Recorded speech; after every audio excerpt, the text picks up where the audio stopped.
Jacob chapter 5 contains a rich allegory about the workings of God with his people. In it, the vineyard, or the world, goes through many phases of growth and change. Its Lord, our Lord, has called many laborers and servants to assist in the work of the vineyard. With the promise of eternal joy, the Lord Jesus Christ invites us this last time to labor with all our might. But even with the call to labor, the burden of redemption still falls upon the shoulders of He who has already borne our griefs and transgressions. The Lord of the vineyard is at our side, laboring with us, and has made it possible for every single soul to return to Him. I invite you to join us in our study of Jacob chapters 5 through 7 of the Book of Mormon, and encourage each of us to seek divine inspiration. Welcome to Come Follow Up. The vineyard is as broad as the world. It's really talking about the Lord gathering His people and making the vineyard as prosperous as possible. When I think about a vineyard, I think about trees and branches and roots all intertwining and interconnecting throughout the grounds. And I see the world in the very similar way. I don't think that we are separate. And as I've had opportunities to travel around the world, I've been able to notice how our cultures and our beliefs and the nature of who we are as human beings and as children of God are all very similar, and that we're all connected the same way that a vineyard might be. We all have a specific set of circumstances or a specific type of soil that we need, or amount of sunshine, or a place where we need to be planted. And Heavenly Father is the ultimate farmer. I think the world is compared to a vineyard because we're all harvesting. We are all learning. It doesn't matter what denomination you are. You could be from any country, but we are all the Lord's children, and He loves all of us equally. Welcome, everybody, to our discussion on Jacob chapters 5 through 7 of the Book of Mormon. My name is Ben Lomu, and I'm your host. Our gospel scholar for today is James Goldberg. James is a writer, poet, and a historian with the Church History Department of the Church of Jesus Christ of Latter-day Saints. Welcome, James. Good to be here. And next to James is our special guest, David Wright. David is the current vice president of a farm management and investment company. He's responsible for the oversight of several orchards in the U.S. and South America. He was previously the general manager for a company that produced olive trees. He lives in Utah with his wife, Tara, and their 5 kids. Welcome, David. Glad to be here. We're also joined by our studio audience. Thank you all for being here today. Our discussions today are built around the scriptures and complemented by the resource Come Follow Me. Additional study and teaching material is available at BYUtv.org/comefollowup. All right, James, are you ready for Jacob chapter 5? I'm ready. Before we get into that, we just need to look at an overview of these few chapters. Do you mind giving us some context? Absolutely. So Jacob has grown up first as his family was fleeing Israel in the wilderness, and then he runs from place to place.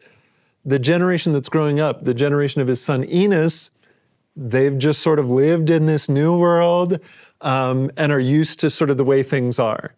And so we have a couple chapters where Jacob is reflecting as he's talking to his people about roots and fruits, about the past and the future, and how God works across big scales of time. Then you're going to have a guy named Sherem from this new generation say, is it even going to happen when you tell me hundreds of years from now to a place that I will never see, a Messiah is going to come? Okay. And so that's the other part that we'll read about. Okay.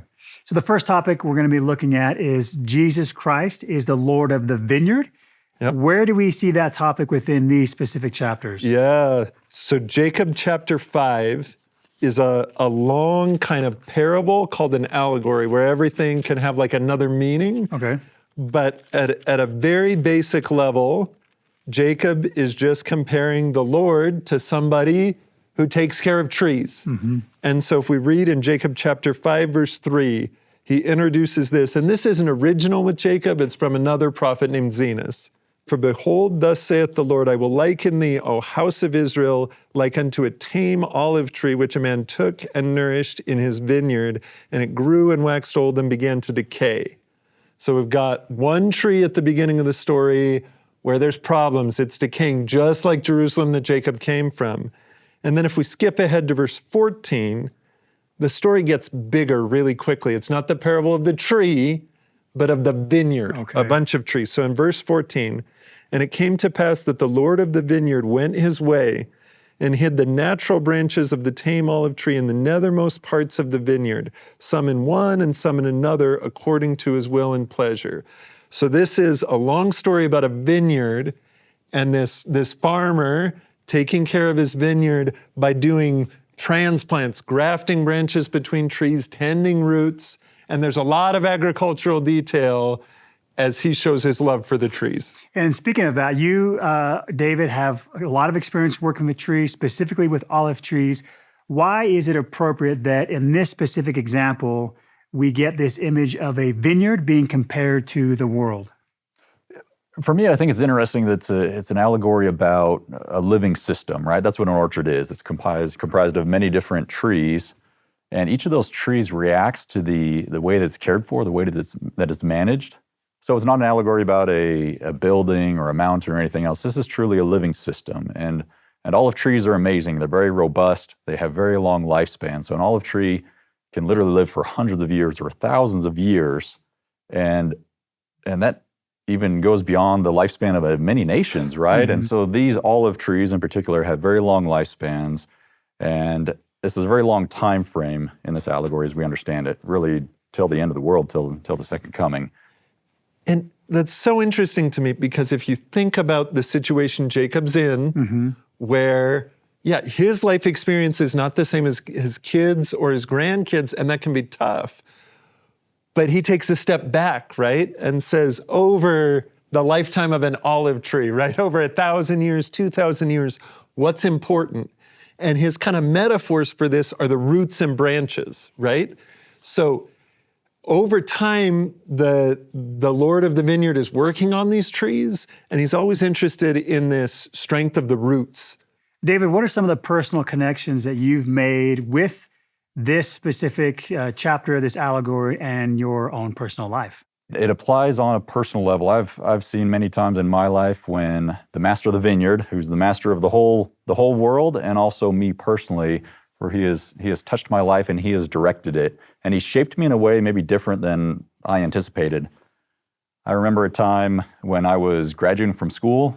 I was looking for a job, and those desperate moments. I was interviewing and I wasn't finding success or opportunities, and I had a certain career path in mind, and it wasn't what the Lord had in mind for me, I guess, because those doors did not open.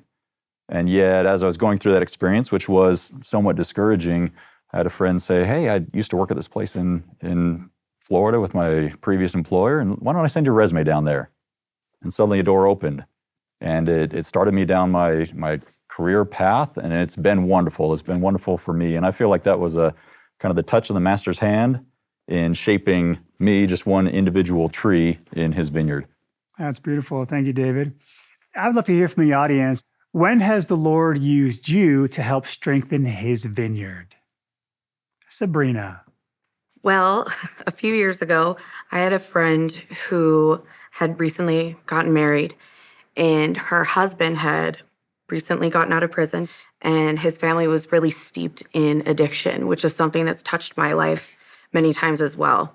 And he called me one night after a few months of knowing him and said, "You know how you said if I ever needed somewhere to go, I relapsed and I have nowhere to go."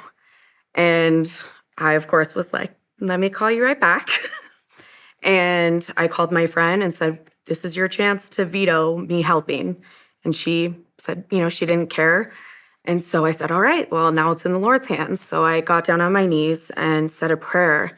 And I will never forget hearing the Lord's voice in my head for the first time, this strong, saying, "Go get my son." And I went and picked him up. And together with the Lord and many, many ministering angels, he was able to get clean and work towards his patriarchal blessing. And within a year, I was lucky enough to be able to escort not only him, but my best friend, who was his wife, through the temple and seeing them receive their endowments and really just change their life completely. Sabrina, what was the role of the Holy Ghost in helping you make those decisions? It was an everyday thing. It was a constant checking in. What's the next right thing? What's the next right step? Especially dealing with addiction. It was months and months of constantly checking in with the Spirit. But every single time he needed me to do something, the instructions were always very, very clear. Thank you so much, Sabrina, for sharing that. I really appreciate Sabrina's story. And I think this particular chapter of Jacob is a helpful reminder that God is not only in our lives when they're going well, right? In fact, the point of the parable is the vineyard struggles and things go bad, right? The trees get overgrown, they start to have problems, health is failing, and that's where the Lord's work comes, right? Is those moments where you need to rush in and intervene, and whether that's dig around the roots and get some fertilizer, whether it's this tree is struggling, let me just take a part off and put it somewhere else, find a new environment where someone can thrive better. All of those are part of a story. And that's what I love about this. This is the story of trying to save a vineyard, trying to save trees, both collectively, right, the whole thing, but also individual pieces. That's the beautiful part of that story. A number of times in here, I think 7 or 8, it talks about the master says he grieveth for his vineyard because he wants to save every tree. And I think that's what makes this a really unique allegory, talking about trees that have a long lifespan. It's not just one crop. The crop failed. I'm done. I'm going to move on. I'm going to plant a new crop. This is working with these trees. And for me, when we lose trees and we have a lot of trees blow over, it's sad. And I think anyone would see that if you have a tree in the backyard or a favorite ornamental tree, or this is their livelihood, and they wanted to make this work. So in this allegory, in this chapter 5, we hear a lot about pruning and digging and nourishing. David, if you look at that on a personal level, how would you say the Lord has pruned and digged and nourished you through different parts of your life? Yeah, it's a great question. And olive trees, like it's talking about here, they're going to respond to more irrigation. They're going to respond to fertilizer and things like that, but they also respond to pruning. I think a lot of times that's counterintuitive. You're going to take a tree and you're going to cut back, many times even healthy wood. And as it applies to me, I've had many conversations with my wife where we've looked back and we've looked at the hard times in our lives, in our marriage, and we've had some hard times. Mostly we've been blessed, but we've had times when we've been waiting for the results of the biopsy. We've had hard times where we've had disappointment, where we've had difficult moves and other things. And looking back, my wife and I would not trade those experiences because it's what shaped us, right? It's what made us become more productive. And that's what you do when you prune a tree, is you're going to cut back some of its current growth to set it up for future success. That's great. Thanks, David. James, I love the idea of bringing in outside branches into this main tree to strengthen it. What can you tell us about that? What is he doing, and what does that look like as far as from the gospel standpoint and in the house of Israel? Yeah, this is super interesting, right? That on the one hand, we talked about how the good roots can strengthen branches, but sometimes David had mentioned it's a system, right? A biological system where everything affects everything else. So we've got some verses where the branches are helping the roots. So I'll read one, for example, in verse 34. And the servant said unto his master, so the master has this helper with him, behold, because thou didst graft in the branches of the wild olive tree, they have nourished the roots, that they are alive and they have not perished. Wherefore thou beholdest that they are yet good. So I'm going to give the example first of Jerusalem, right? Jerusalem, they'd kind of taken their roots, their religious heritage for granted. They'd stopped living the laws. They'd stopped honoring the deeper principles of taking care of the widow and the fatherless. And the prophets try to remind them, but they're on cruise control. Then they're taken out captive and brought back, and other peoples are settled there. And when people return to those roots, right, they find things that they'd missed before. Take today, right? Somebody maybe who's grown up with the gospel, you bring certain assumptions to it that kind of can blind you to different gospel truths because you've modeled so much what you're doing based off what your parents were doing, people around you were doing. You bring somebody in and they're discovering this gospel message for the first time. They're that wild branch. They recognize things that don't happen, right? You can learn a lot about the gospel from an addict, right? Yeah. Because they're learning some things that you don't think about. There's a beautiful quote by Elder Gong that talks a lot about what you're saying, James. He says, in the spirit of the Book of Mormon allegory of the olive trees, the Lord of the vineyard and his servants bring forth precious fruit and strengthen each tree by binding together the strengths and weaknesses of all the trees. The Lord of the vineyard and his servants repeatedly ask, what more can I do? Together they bless hearts and homes, wards and branches through inspired, consistent ministering. Ministering, shepherding makes our vineyard one body, a sacred grove. David, what are your thoughts on this idea of, from your experience working with trees, on what does it really look like to bring in foreign branches to help strengthen and nourish a specific tree to then strengthen the entire vineyard? Yeah, most trees in modern commercial production are grafted, right? So you have a different rootstock versus the scion or the upper part of the tree, and that's because it brings different attributes. And so you may look for certain things from the roots, or disease resistance, or the ability to thrive in dry conditions, or really make a prosperous tree. And in the upper part of the tree, of course, you're looking for good fruit, something that's beneficial that we as humans would like to eat. And so that grafting is very common. It takes place today, as it did, I guess, thousands of years ago. I remember being a youth and trying to read through the Book of Mormon. You get to Jacob chapter 5, and you kind of look forward and you see how long it is, and it almost gives you a feeling of trepidation. But it's a long allegory because the master of the vineyard keeps trying, right? He tries over and over again to save this vineyard. And this is a gospel of second chances and third chances and beyond. And so I love that he does everything he can to save these trees.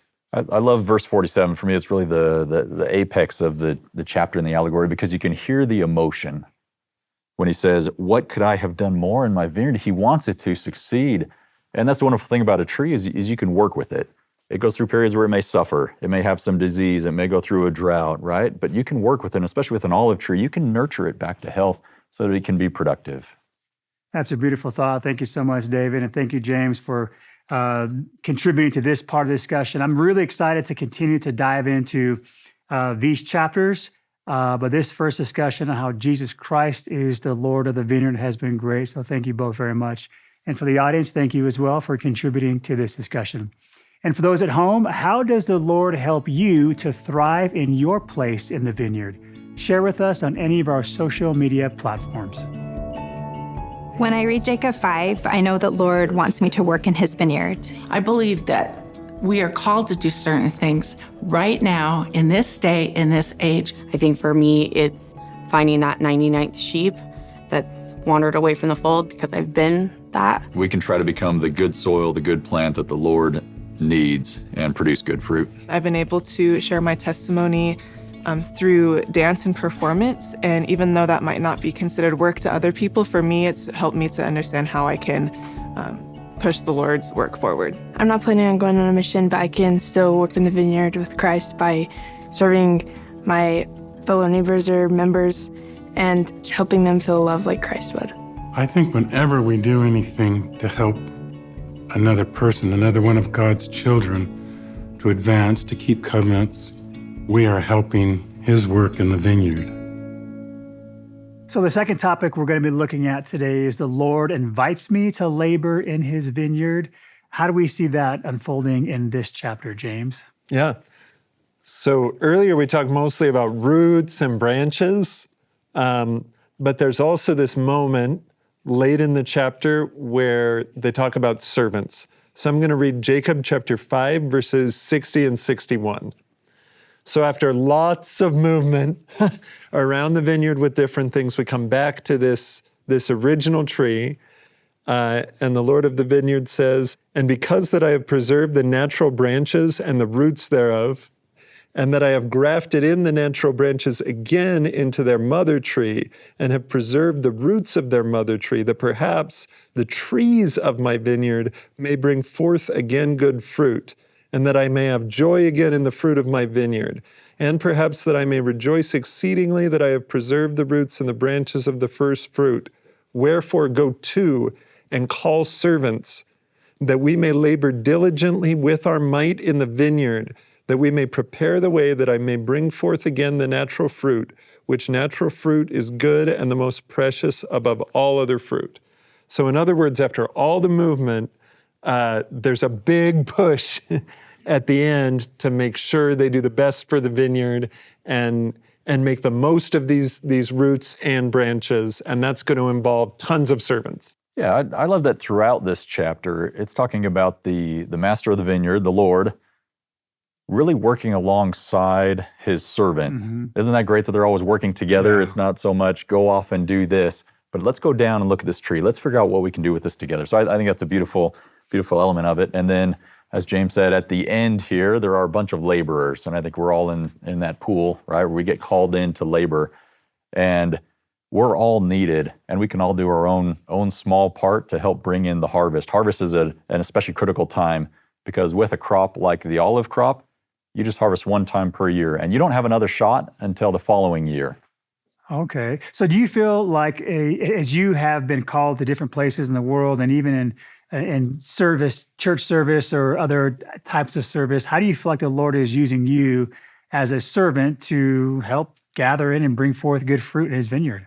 I feel like I've done many just typical things in the gospel. I've tried to follow the commandments, and the commandments are for all. And so I served a mission for the church, and that was a wonderful experience. And I've married in the church, and that's been wonderful. I have children. I've had opportunities to serve and to teach and to love my neighbor and many things like that. Those are our commandments and opportunities that are given to all of us. It makes me think a little bit about the parable, another agronomic parable or agricultural parable in Matthew 20, where the call goes out to hire some laborers for a vineyard, another vineyard, right? And they get hired some in the morning, some in the afternoon, some in the evening. So everyone is needed to come in and labor in this vineyard to help out in the cause. And I've had many, many blessings that are priceless to me, my family, my covenants that I've made, and the foundation that it has given me in my life, so I'm not cast about with every twist and turn. So James, I'm curious on, as we've talked about this allegory with the tree and all the different aspects of grafting and pruning and digging, now we have this massive push and call for laborers to come in and work and serve in the vineyard. Why now, and how does that relate to today? Yeah, I think a Latter-day Saint view of sacred history, right? Okay. What's happened in the history of the earth is God had his covenant people Israel that we get the Bible from, right? But God also had this branch that went off all the way to the Americas. So you have the Book of Mormon as another testament. And in this parable, God also took other branches all sorts of places, right? And we don't have a record of those. We don't have a record, but we know that they kept records. Gotcha. And modern prophets have taught us the religions of the world all have light and truth from God in them. Mm-hmm. So there's all these different strands of sacred histories, how God has been working with people. Well, one thing that's unique about the era in which we live in world history is the world is connected, so we can find each other. That was never the case in the Book of Mormon. Once they'd left, right? Mm-hmm. Now's the time when you can bridge everything together. So what we're seeing is a final harvest, a final reconnection, where we're gathering the strength of all these roots and bringing in the value of these different branches to strengthen the vineyard as a whole. So David, as a young man, you served the mission? I did. And where did you serve? I served in Guatemala City Central. What would you say some of the goodness that exists, or what are some of the joys that you felt by going out and laboring in Guatemala? Wonderful people there in Guatemala and in Central America. Got to interact with them and learn from them, learn from their humility and their examples of faith. I think that's something that we can find throughout the world and throughout all of God's people is examples of faith. And I learned so much as a 19 or 20-year-old. I tried to teach a little bit too, right? But I also learned so much from them that has benefited me throughout my life. So I would love to hear from the audience on how has laboring in the Lord's vineyard brought you joy? Diana. I feel like I was the one who was one of those little branches that were grafted. And I was placed in a vineyard in a certain area. And so as I was there, I grew and I was fed, I guess, by the gospel, by a family who loved me, who was not my biological family. And so when I did that, I was able to now come back to my original vineyard and take some of my family and to show them the joy and the happiness that I have. And so now I see that in my family because they've embraced the gospel and they have seen the joy that I've had all these years. And I have children and grandchildren now. And so now our vineyard is like spreading, and all these seeds and growth and such. So that's what I see the joy now as a harvester. So that has brought me eternal joy. What a perfect example of what we've been talking about here on being, grafted and planted and bringing forth, nourishing that soil wherever you're planted and bringing that back to the original tree. It's just so beautiful. Diana, thank you so much for sharing that. And I love that the way the same patterns that play out in history writ large so often play out in families and those relationships. It does remind me of another verse here, verse 74, where it says, "And thus they labored with all diligence according to the commandments of the Lord of the vineyard, even until the bad had been cast away out of the vineyard." So there's hard memories go, right? "And the Lord had preserved unto himself that the trees had become again like the natural fruit," that sweet fruit, "and they became like unto one body, and the fruits were equal. And the Lord of the vineyard had preserved unto himself the natural fruit, which was most precious unto him from the beginning." So I love that image that in a family you can bring something back, and there's this exchange, and you're on one footing, you're equal, and you're benefiting from and learning from each other. It's not always easy, right, to be a servant, to be a laborer in the vineyard. We had a question that came in from one of our viewers, and let's watch that, and then I'd love to get some of your thoughts. Hi, my name is Sydney, and I'm from Florida. And my question is, how can I talk about the gospel at work without crossing any boundaries and making people feel uncomfortable? I think curiosity goes a long way, right? We always want to tell people, but we're not always good at asking them, what's your story? Where are you from? What gives you strength in your life?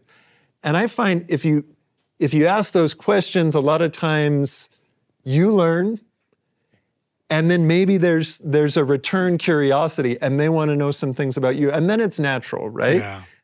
Yeah, as laborers in the vineyard, we want to go out and we want to explore all corners of the vineyard, right? And see what fruit is there and see if it's ready. I love this idea of sometimes we have to wait for the fruit to mature before we can harvest it. In olive production, for example, you have to wait. That fruit's gonna set on the tree, and the oil content actually accumulates throughout the season. And so the longer you wait, the more production you have in oil. And so I think we could liken that to the question that was submitted. It's important to be observant. And so we don't necessarily want to go in and impose our will on someone or on something. We can go out, we observe. And so again, in olives, we wait until the harvest is ready. Mm-hmm. When have you seen that sharing the gospel at the right time, the right moment has produced good fruit? I don't know. I'm a big believer in this principle. I remember one of the members on my mission in one of the branches said, if God hadn't prepared me this long, there's no way I would have listened to the missionaries, right? I have seen people be baptized and be converted to the gospel of Jesus Christ really at almost every stage of life. I remember a gentleman we knew in Florida who was of a different faith and different lifestyle, but he joined the church at, I guess, what you could consider a more advanced age, I think 70 plus. And when he came to it, he brought all of those previous experiences and all those learnings, and he was on fire, right? It was just wonderful to see. And I think that's the great part about bringing in all these branches that come from different areas. And you see someone who is a convert to the church, especially at maybe a later age, and they have wonderful wisdom to share, and they have wonderful enthusiasm. One of my favorite quotes from Elder Uchtdorf talks about how we can labor in different ways. He said, the most effective way to preach the gospel is through example. If we live according to our beliefs, people will notice. If the countenance of Jesus Christ shines in our lives, if we are joyful and at peace with the world, people will want to know why. One of the greatest sermons ever pronounced on missionary work is this simple thought attributed to St. Francis of Assisi. Preach the gospel at all times, and if necessary, use words. Opportunities to do so are all around us. What a beautiful quote, and what a beautiful way to look at this allegory of the Lord is trying to preserve his entire vineyard. And those trees look very different, but so many trees can bring delicious, good fruit. Thank you both so much for your comments and your experiences as we talked about our second topic, the Lord invites me to labor in his vineyard. And for the audience, thanks so much for being here today and joining us and sharing your thoughts and experiences as well. And for you at home, we still have much to cover in footnotes. Stay with us. I worship at home by coming home from church, and we usually study for as long as it takes to go through Come Follow Me, which is about an hour. I do a lot of writing. I feel like writing helps me a lot. Sometimes I'll write things I didn't know I was going to write. I read the scriptures, I pray, and I do family home evening activities. Personally, it's hard for me to understand the scriptures, so what I do is I go through conference talks or things like that to get closer to Christ, but still have an understanding of what I'm learning. One of the ways we worship, we gather together, and sometimes we talk about hot topics, and it brings out everybody's different perspectives and personalities and their ideas that they have, and we're able to read the scriptures together and look at the words of the prophets and find the truths that we need to know and how we can understand some of the difficult things that were going on in our family and in our lives. Welcome to Come Follow Up Footnotes. We've dismissed our studio audience and are looking forward to building upon our previous discussions from Jacob chapters 5 through 7 with James and David. We'd also like to welcome Deidre Green. Deidre is a gospel scholar, author, and assistant professor of Latter-day Saint and Mormon studies at the Graduate Theological Union. Welcome, Deidre. Thanks. I'm glad to be here. Well, we've got a lot to discuss within these chapters still. Deidre, I'm really excited to hear your thoughts on this. Now, you have some experience with these chapters, with this allegory. Do you mind giving us a little bit of your background? Well, my background, I guess, it was both teaching the Book of Mormon at Brigham Young University, and then a few years ago, I was asked to write an entire volume, a theological a treatment to the Book of Jacob. So I spent some time with the text. I actually had the practice of reading the entire Book of Jacob daily while I was writing that book. Wow. So spent a lot of time with it. And by entire, you mean you would read the whole book? I would read the whole book every day. Mm-hmm. That's awesome. Yeah, absolutely. Right? And sorry, I want to pause on that because I think sometimes our study's so much like chapter or verse that you miss something, but like the Gospel of Mark, you can read pretty quick. And Jacob's another one that I haven't done that exercise, but I'd like to get the shape across several chapters together. Well, and by taking that broad view, you really get, going back to chapter 4, like what triggered this chapter 5? And it's a question that is being asked in Jacob chapter 4, verse 17. And now, my beloved, how is it possible that these, after having rejected the sure foundation, can ever build upon it, that it may become the head of their corner? how can it be that God is so good that he can, rescue, save, preserve this vineyard? How is it that he can, rescue, preserve me and, forgive me of my sins? I just think it's beautiful setup to what we look at in chapter 5. And it feels like part of the answer is he saves you from yourself by bringing in others. Right. Right? And so even if I've got the good roots, if I bring all the baggage I have to them and learn to read them only my one certain way, then I'm going to overrun those roots and I'm going to end up with, Paul in the New Testament talks about the letter's dead, the Spirit gives life, right? And so I can get too attached to my own view of Scripture in a way that it dies. And actually, it's interesting, in verse 32, there's all kinds of fruit. But behold, this time it had brought forth much fruit, and there is none of it which is good. And behold, there are all kinds of bad fruit, and it profiteth me nothing, notwithstanding all our labor. And now it grieveth me that I should lose this tree. But I think that's an example where, there's multiple ways to misunderstand the strength of the root and to sort of snuff out that spiritual power. Right.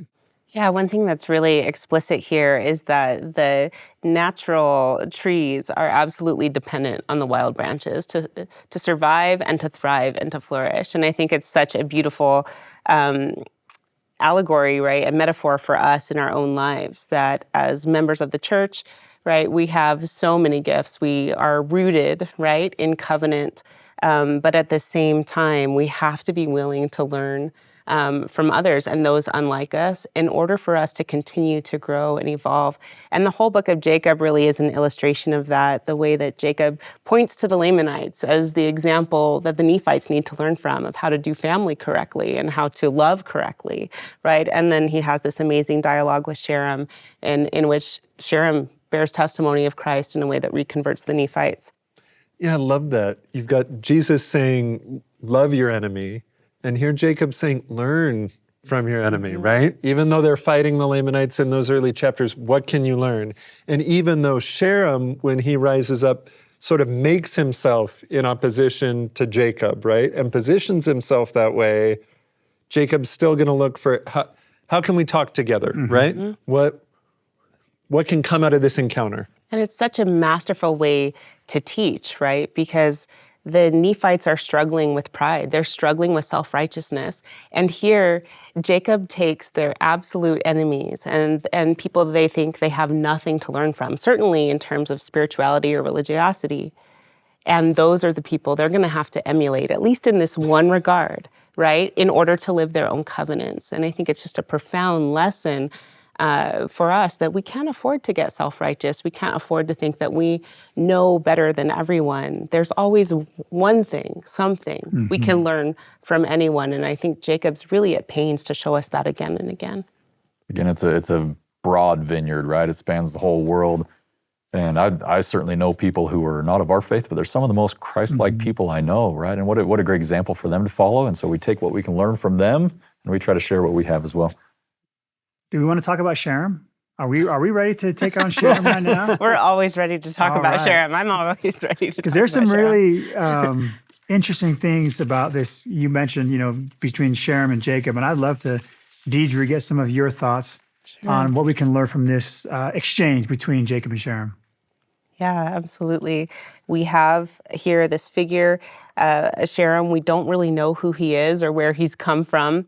He's the first Antichrist of the Book of Mormon, right? Right. We label him that way, That's how he's labeled. Jacob never gives him that label, which I think is really significant. He does challenge Jacob, right, and wants to challenge what Jacob is teaching and challenge his beliefs about Christ. But what's so fascinating is Jacob basically testifies at the outset of this dialogue, right, that he can't be shaken. And he recalls to us as readers the kinds of spiritual experiences that he's had as an individual, the times he's heard God's voice in his own mind and the kind of conversion experiences he's had. So he stays grounded in his belief in God and his testimony. And I think that really strengthens him to be able to have this very productive conversation and dialogue with Sherem. I think it's a great testimony to us that when we're confronted by people who maybe see things differently, instead of maybe shying away or being fearful, that instead we can focus on building our own faith and being strong enough in our faith that we can testify and have those kinds of conversations. And it's super interesting. I'm looking at chapter 7, verse 5, which is the one that ends with Jacob talking about how unshaken he is. And it starts, he, meaning Sherem, he had hoped to shake me from the faith. So it's not that he needs a good faith partner. No, like Sherem is going to try to shake him. But then Jacob says, notwithstanding many revelations and the many things which I had seen concerning these things, for I had truly seen angels, they'd ministered unto me.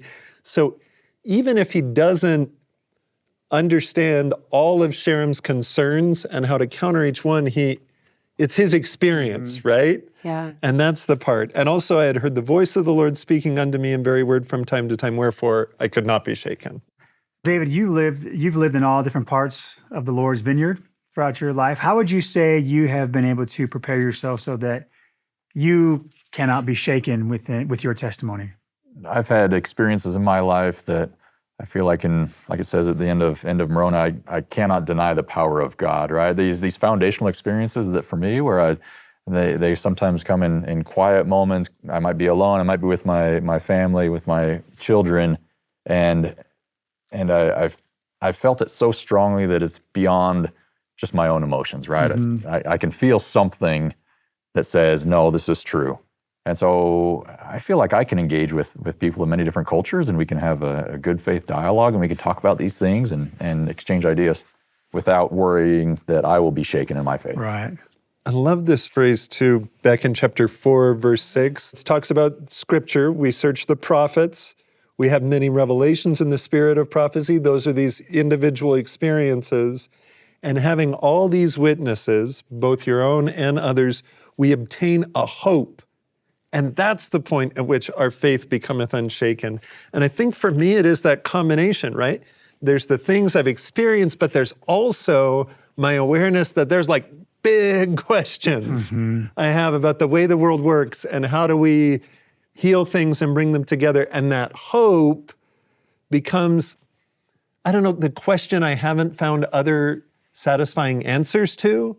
And so I think what I hope is as important as what I've experienced in producing that steadfastness. You know, there's a really beautiful theme in Jacob's whole life, not just in the book. It starts in 2 Nephi 2 about Jacob's consecration, right? There's this theme of consecration, and to me, that's such a powerful concept that we have within the restored gospel. And what that means to me, right, is there's a lot of things you have to let go of if you're really going to dedicate your whole soul, right, to the Lord. If you're really going to cleave to him in this way, there's a lot of things you need to let go of. And there might be, you know, even family relationships or other kinds of relationships that might hold us back from fully giving ourselves to the Lord or fully being able to magnify the callings that we have individually. And so there are sometimes those really hard decisions that include that sort of severing and that sort of cleaving. So it's also an image that can parallel what's happening in Jacob 5, that in order to graft, right, in order to flourish and thrive and be what the Lord envisions us to be and bring forth that good fruit, we also have to cut some things off. Yeah. And we trust in the Lord that He is the master of the vineyard, right? And He knows what's best. There's that great story about the currant bush that gets pruned back, right? And it's painful, and it starts to weep and wonder why it's being cut back in such a way. But then we can see that we grow beyond that. And again, you cut back some of that growth, and it stimulates new growth, and we can become much more than what we thought for ourselves. I'm thinking too for Jacob, right? That he's got this commitment, but that's not all he wants, right? He wants his kids, his grandkids, all the people to have this commitment, and he didn't have their life experience. It's different. And so there's a certain amount of hope and trust that goes into, look, how I can teach you big principles, but I can't teach you all the specifics because what worked for me isn't going to work for you. And sometimes you get, it always makes me laugh, chapter 6, verse 12, where he just goes, "Oh, be wise. What can I say more?" Like, which sounds a little bit like good luck, guys, right? But I think this also comes up in Jacob 5. And part of what I love about Jacob 5 is I think the allegorical nature of it allows really diverse individuals to see how the atonement applies to them, right? So you have these different trees, some that are in really good spots of ground but don't bring forth any fruit, and then you have these trees that are in poor spots of ground but are nurtured.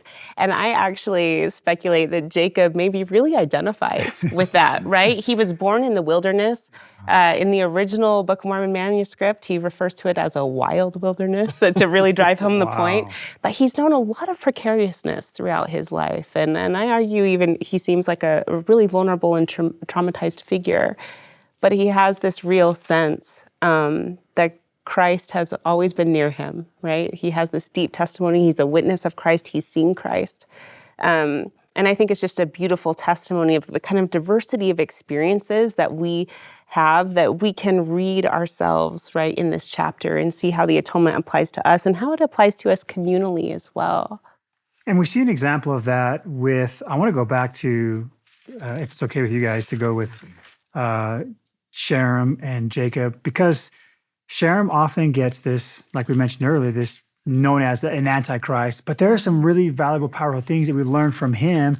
And the result of his testimony, can we talk a little bit about that and how that relates back to the allegory of the tree and planting different branches in different locations and how that builds and strengthens all the other trees? Yeah, so I want to point out also, in verse 21, right, after Sherem testifies of Christ and gives up the ghost, it says, "And when the multitude had witnessed that he spake these things, as he was about to give up the ghost, they were astonished exceedingly, insomuch that the power of God came down upon them, and they were overcome, that they fell to the earth." Right? Jacob has been preaching to these people, right, and trying to get them to be reconverted throughout the book. And we haven't seen any evidence that any of that has been efficacious yet. But he's willing to have this dialogue with another human soul, right, who he also has a stewardship over. And my guess is that part of what happens here is that the Nephites, who have heard it a billion times from Jacob, now are astonished. They're hearing a familiar message from a completely new source in a completely new way. And that's enough to kind of wake them up and see there is something here. So I think it's a really beautiful example of Jacob being, right, this sort of natural tree and trying to save the Nephites. But he can't do it on his own. But it's through grafting in the wild, through this dialogue with Sherem, that reconversion is possible and bringing forth good fruits is possible. It is an interesting succession of chapters because they have this very lengthy allegory of the olive tree. We covered that. And then there's a brief chapter 6 where it talks about this, and this is the final gathering and a warning. And then we go into the story of Sherem. And we'd probably call him bad fruit, right? A bad branch. We'd be tempted to say that. And yet, the miracle is really in verse 21 where the power of God descends upon them. Yeah. And so again, we see that the Lord is the master of the vineyard, and he will work through his own ways and through his own branches and his own gathering at the right time to preserve people. Absolutely. And I think if you recognize too that there's real power in the roots, but we do get in the way all the time. And that's not new. It doesn't mean, oh, this church isn't true because there's stuff. This is the nature of how things go, and it's always been that way. That allows us to let ourselves be refined by experience rather than constantly being on the defensive and feeling like we've got to push away anything. Right. In our discussion, we've talked a lot about the casting off and the pruning, right? But the grafting in is essential too. And I think we've made strides in grafting in and being more accepting of other cultures and maybe just differences that really don't have an effect on the gospel or how we live. And so when you're grafting in, grafting is an old technique, been done for thousands of years, obviously, right? But you're taking living tissue, a branch, right? This is what you want to cultivate, and you're grafting into an existing maybe rootstock or trunk, and you graft that in. But it takes a little bit of time to set because essentially it's growing scar tissue. It's growing new tissue to connect the old and the new. And so I think we have to be sensitive sometimes with someone who maybe new to our faith, new to our cultural experiences, to say, hey, we'll give it some time, let that set, let them develop an understanding of some of these things before we start to maybe work on the differences. Maybe sometimes the differences we want to work on are the extra baggage we brought to begin with. They could be our own. And we don't need to do it, right? Yeah. And I think that's a great example of what I think Jacob's doing throughout the book is to show us that our redemption, right, our growth, and even our salvation is dialogical. It happens in dialogue. And that might be verbal dialogue, as we see with Jacob and Shem. It might be looking to other people for examples, like Jacob makes the Lamanites an example to copy some of their practices. Or it might just be like these olive trees, but we only develop, we only become more like Christ and really realize our full potential as Latter-day Saints as we are willing to engage with those both outside and inside, or those unlike us.